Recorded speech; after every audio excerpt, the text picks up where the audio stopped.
Hey, what's up guys? Today we got Boruto episode 90 review, and let me tell you guys, this episode was really good. I actually really freaking enjoyed this episode. There is like a couple cons that I didn't really like about this episode, but overall this episode is one of the best ones of this arc. I actually really did enjoy it. And they kind of like knocked out two birds with one stone, with Sakai and Kirara dying inside the same episode. And then we're about to see Ku. He's probably about to go down to the next one. So yeah. So let's talk about, I just want to talk about, the highlights. Can we talk about Sarada? Sarada again is being the MVP of this arc. She came in clutch with her Sharingan. She was coming just like her uncle Itachi, coming with that genjutsu. She made Kirara think that, she actually stabbed Sarada and killed her when she tried to, quote unquote, put her under genjutsu, try to take over her body. But that actually wasn't the case. Sarada put Kirara under genjutsu. And like I said, made her think that she stabbed her. And then she straight up came up behind her and finessed her with lightning ball jutsu. Like, that shit had me rolling when I saw that. And the way that, Kirara was yelling and all that, the voice actor, they did a really good job, honestly. Animation was on par. And like I said, it was just the fight with Kirara versus her was really good, including Boruto. Boruto's kicking in, assisting Sarada. When you summon Garaga against, that giant Akna, which I was not expecting. I was not even expecting, like I said, that to even happen. Boruto and Garaga, they both did a good job, especially with Boruto throwing that vanishing Rasengan at that giant Akna. That was like, I was like kind of baffled and said, wow, vanishing Rasengan really is that powerful in order for you to throw it at it and it damages it like that. So they also did really well. But like I said, Sarada, like I said, she freaking fried Kirara, which I was just rolling. Like, oh man, she was just really freaking good. I really enjoyed her. And with, Garaga coming in clutch and, like I said, strangling that giant Akna, it looks like basically just like a big old golem. That thing just straight up crushed Kirara, which, like I said again, that had me rolling. She went out with a bang, going like all out berserk. I actually really freaking enjoyed that. It was really good action-packedness. Also, Sarada said something, when she was talking to Kirara, and she was saying some really good words that, were very good. I forgot she was saying to Kirara, but it was actually some really good quotes, including Mitsuki was saying something to Sakai. Those are also some really good quotes. I actually really did enjoy those. Like I said, I low-key forgot what they said, but speaking of Mitsuki and Sakai, with that fight, it was, like I said, Mitsuki was just casually dodging all of Sakai's attacks because he didn't really want to hurt him.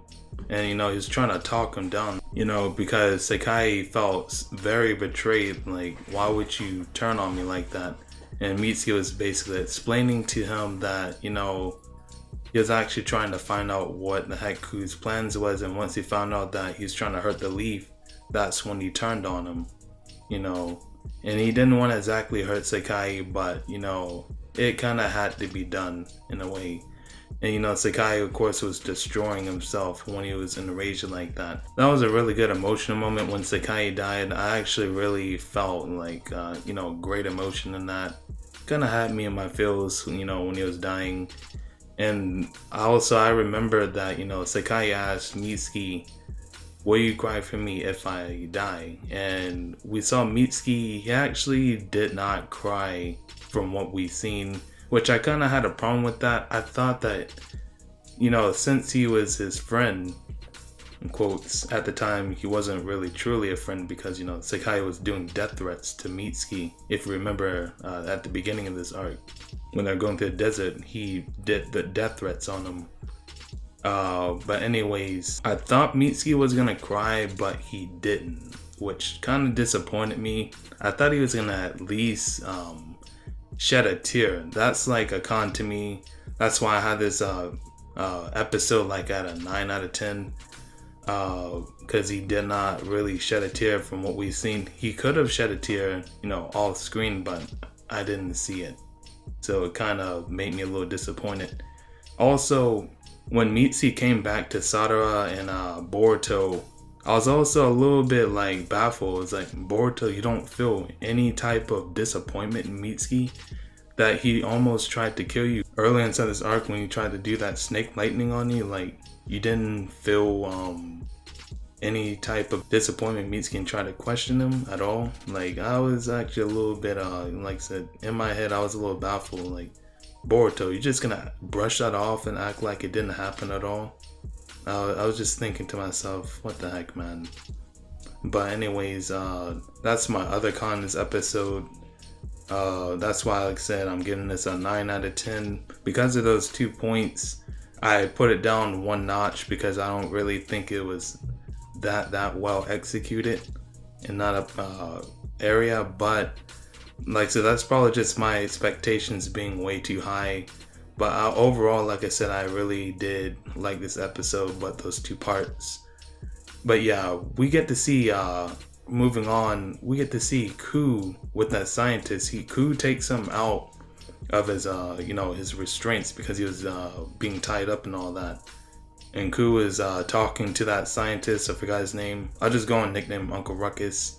Ku was talking to Uncle Ruckus, and, you know, he was basically saying that, you know, I don't have a heart right now because all the donors have ran off because, you know, they got released since at the previous episode. And with that being said, it looked like Ku basically went to like a bloodlusted form and killed Uncle Ruckus. So honestly, that part right there got really dark, but I kind of wanted to see it because, you know, I'm kind of used to seeing really dark stuff. Like, I watch Attack on Titan and all that, and I'm always seeing blood splatter and all that everywhere. But I was kind of expecting to see that, but I didn't really get to see it. It was off screen when he killed the scientist, which kind of disappointed me. But, you know, this is trying to be catered to kids because, you know, Kishimoto intended that. So you can only have but so much. And it had a little bit of blood splatter with the genjutsu on Kirara, and she thought she stabbed Sarada, but that's the most blood you've seen. Like I said, I was expecting that scientist to be killed on screen, but he was killed off screen. With Ku getting that heart, he straight up looked like Madara. You know, when we see him inside the war with no shirt on, it gave me those vibes. So Ku is giving me those Madara vibes right now. Of course, he's not on the, you know, level of Madara and you know how great Madara was back inside the war when he was just straight up kicking all those Kage and all that in Shinobi Alliance. But it's just the image, the way they did it. I think they intended him to look like Madara without no shirt on. You know, Edo Madara with no, it wasn't Edo Madara. I think it was Rene Rebirth Madara with you know, Hashirama's face on the side with the Sage mode and all that. He's not on the same level as Madara. He just gave me the same vibes, in my opinion.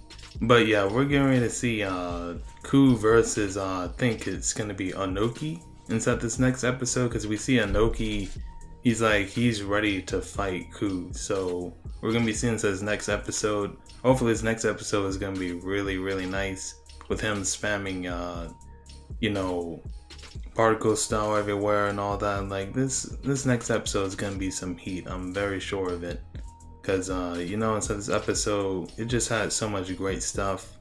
It was just really freaking good. So one last part of this episode I want to talk about is when, you know, Seki rescued Anoki.